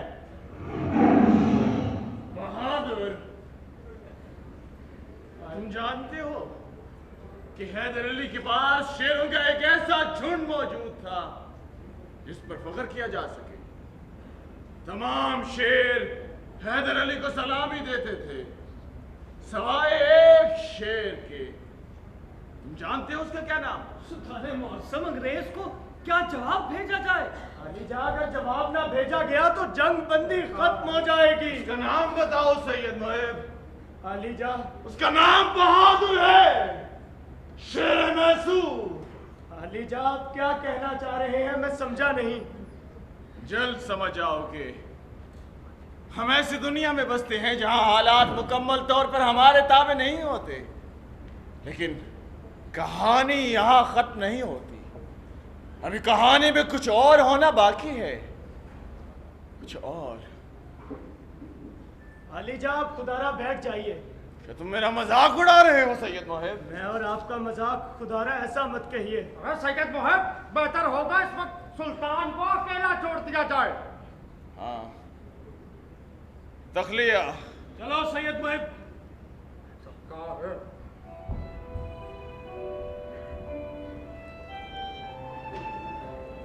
रुकैया बेगम, हम आज आपको ये बताने नहीं आए कि हमें अपने 4 बेटों का सौदा करना है, मगर याद आया आपने खुद ही तो मना किया था कि अगर ऐसी सूरत हाल दोबारा पेश आए तो हमारे पास मत आइएगा। शायद यही होशमंदी होती, जैसा वालिदा मोहतरमा कहती थी, हम अंग्रेज के साथ समझौता कर सकते थे, अपने बच्चों को बचा सकते थे, लेकिन हम ऐसा नहीं कर सकते थे। सच तो यह है कि हम अंग्रेज के सामने कभी ना झुकते, चाहे हमें अपने हर बच्चे की बलि ही क्यों ना चढ़ानी पड़ती। या खुदा हमें माफ कर दे, शायद हम बहुत ही बुरे बाप हैं, बहुत ही बुरे इंसान हैं, हमें माफ कर दे। सुल्तान मौसम, अंग्रेज ने किले की दीवार में रखना कर दिया है। बाबा, आप रुकैया बेगम को कह दीजिए कि हम अंग्रेज के साथ कोई समझौता नहीं करेंगे। बारिशें होने वाली हैं, दरिया कावेरी में सैलाब आ जाएगा और हमें तैयारी का मजीद वक्त मिल जाएगा। अंग्रेज को हम रोक लेंगे। आप जाकर कह दीजिए उन्हें। आप जाते क्यों नहीं बाबा? मेरे बेटे, अब जाने का कोई फायदा नहीं। कोई फायदा नहीं, हम खुद चले जाते हैं। सुल्तान मौसम, खुदारा मेरी बात सुनिए। क्या हुआ है बाबा, हमें बताइए। रुकैया बेगम अब हमें नहीं रही और अंग्रेजों के हमले के दौरान हमारा जांबाज सिपा सालार सैयद गफ्फार शहीद हो गया है।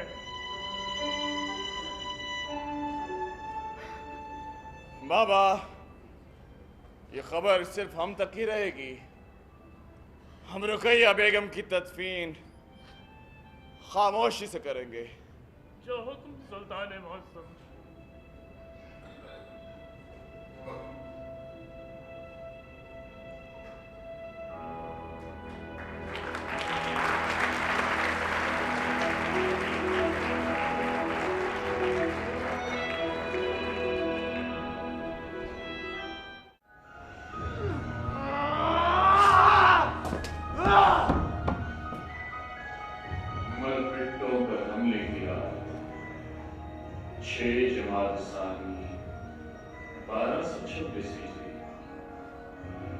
हमने एक ख्वाब देखा।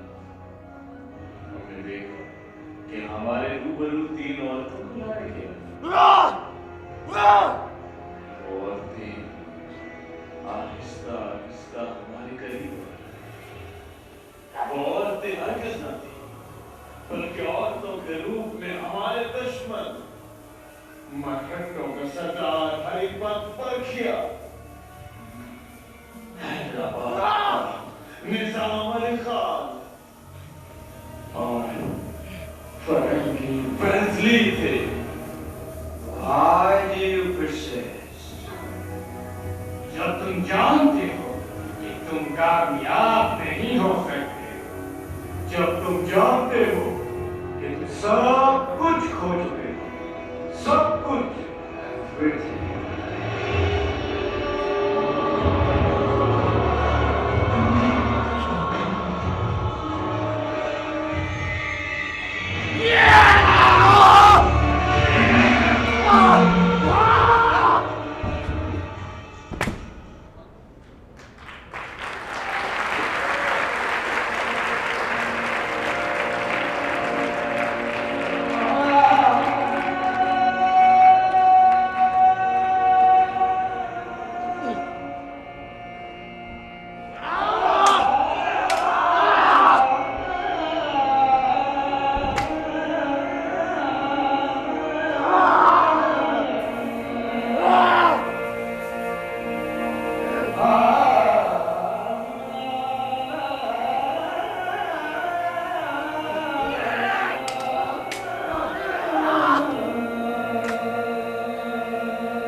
believe?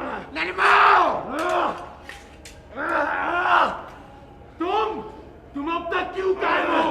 आखिर क्यों? जबकि तुम्हारे पास तो कुछ ऐसा नहीं जिस पर तुम यकीन रखते हो।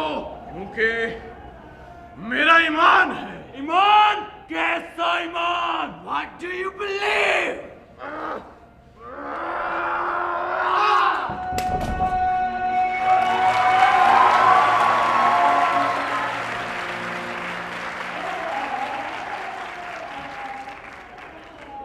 मेरा ईमान है कि शेर की एक दिन की जिंदगी गीदड़ की 100 साल जिंदगी से बेहतर है।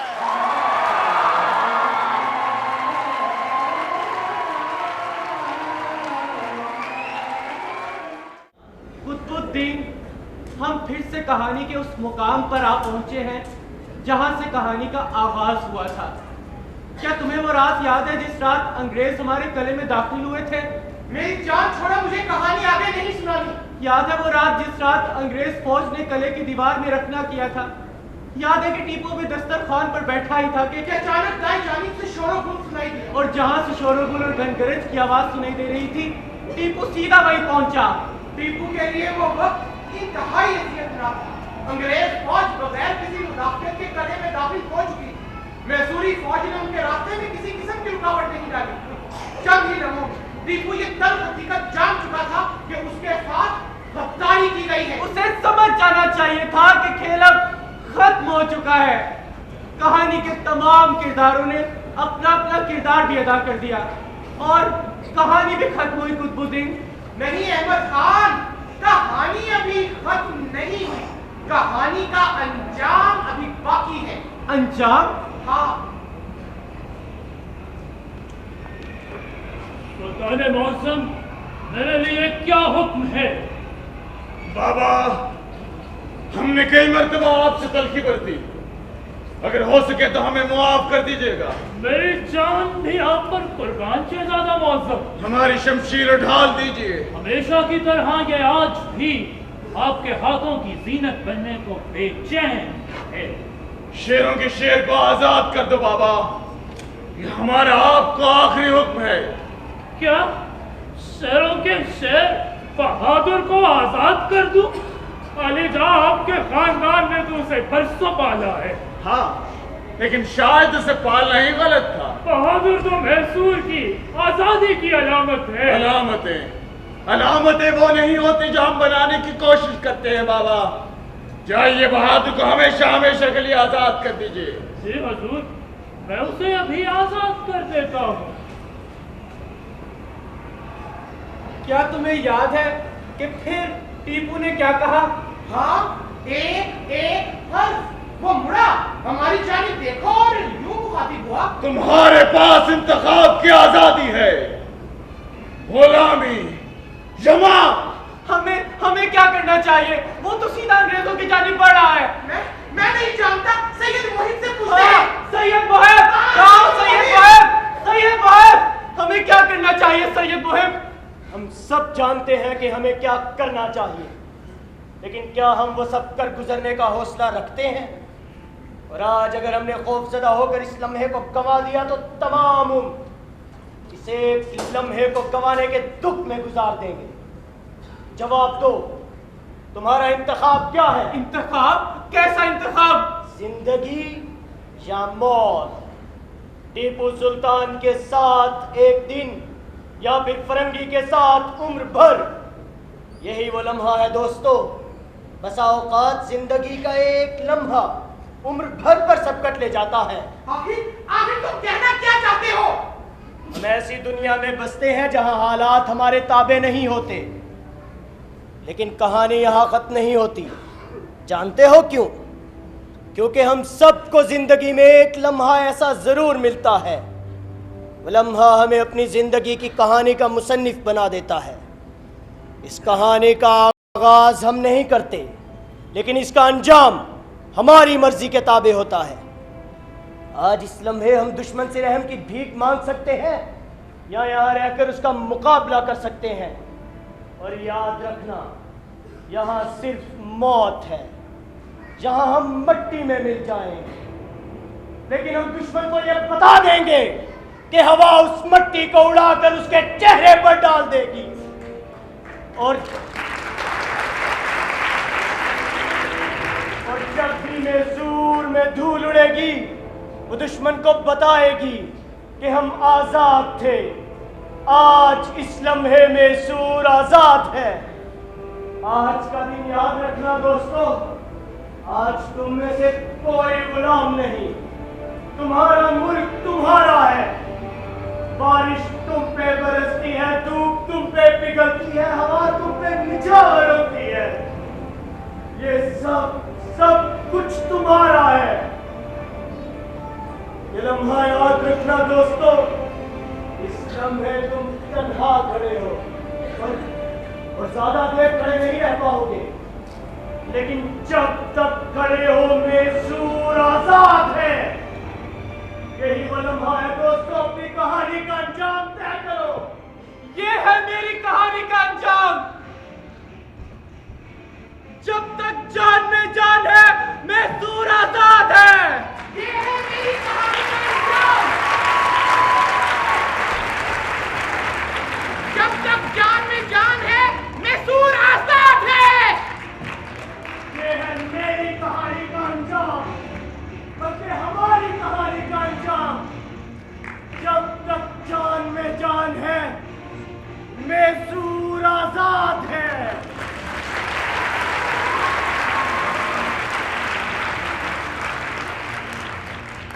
एक फिरंगी मैसूर आजाद है। मैसूर आजाद है। मैसूर आजाद है। मैसूर आजाद है। होशियार हो जाओ, फिरंगी के आते हमला होगा।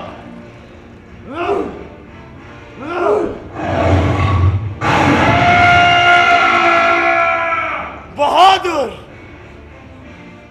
सुल्तान मौसम बहादुर। बहादुर वापिस आ गया है सुल्तान मुअज्जम। उसने फिरंगी सिपाहियों पर हमला कर दिया है। लेकिन हमने तो उसे आजाद कर दिया था। मैंने कहा था ना मेरे बेटे, बहादुर मैसूर की आजादी की अलामत है। वाह, मरने के लिए इससे बढ़कर बेहतरीन लम्हा कौन सा होगा। देखिए सुल्तान मुअज्जम फिरंगी दाखिल हो चुका है। हमारी कहानी याद रखना दोस्तों, हमारे ख्वाब याद रखना। इस वकार से आगे बढ़ो ताकि इज्जत और वकार ही तुम्हारे हिस्से में आए। होशियार हो जाओ। हमारी जंग, हमारी जंग, हमारा जुनून, हमारा जुनून, आजादी और मैसूर।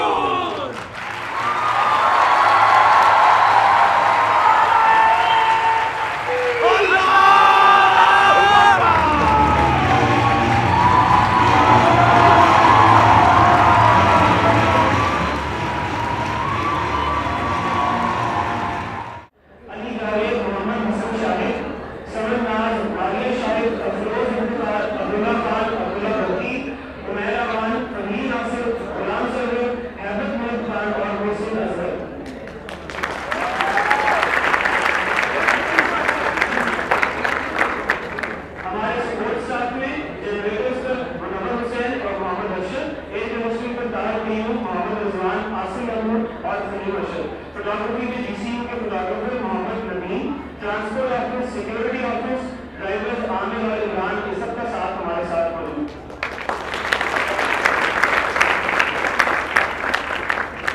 इस खेल की production team sir Faiz Islam, GCDC के patron vice chancellor professor doctor Mohammad Khalilur Rahman,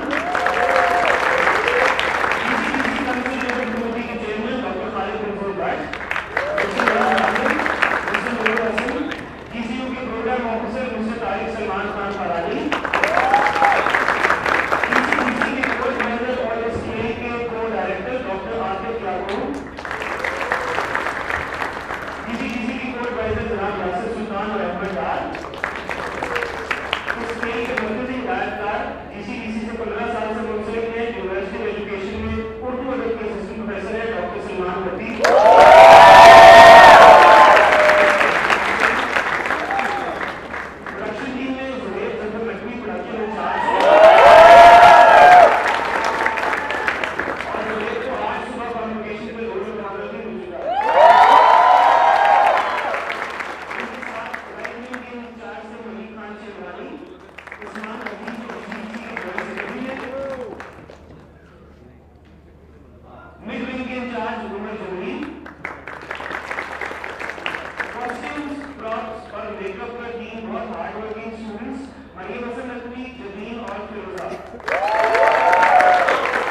ताल्लुक है, आपने जो खेल में लाइव क्लासिकल म्यूजिक सुना, जो कवाली सुनी, वो GCU की नजीर अहमद म्यूजिक सोसाइटी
इंशाल्लाह इसमें मैं यहाँ इंतजार कर रहा हूँ कि कल भी ये शो होगा, क्योंकि डिमांड बहुत ज़्यादा है स्टूडेंट्स के। ज़ाहिर है कि इसका क्रेडिट जो है वो समीर साहब से लेके जितने भी नाम गिने गए हैं और इनकी सरबराही कर रहे थे डॉक्टर कासिम भट्ट साहब, उनको जाता है। और हमारे जो ग्रुप थे हसन साहब और साथ में ताई साहब वो रागी हैं, जो कि उनका भी बड़ा रोल है। तो हम तो ज़ाहिर है ऐसी एक्टिविटीज़ को सपोर्ट करते हैं जिससे तारीख के साथ साथ एंटरटेनमेंट भी हो। बड़ी मेहनत की है, तो इस सिलसिले में ज़ाहिर है जब बुलाया जाता है तो किसी तवक्को भी की जाती है। तो मैं तमाम स्टूडेंट्स के लिए, सिर्फ स्टूडेंट्स के लिए 2 लाख रुपए का इनाम का ऐलान करता हूं।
दिलचस्पी लें और डेफिनेटली मैं 3 दफा मुबारकबाद के बाद आपसे इजाजत। Thank you very much.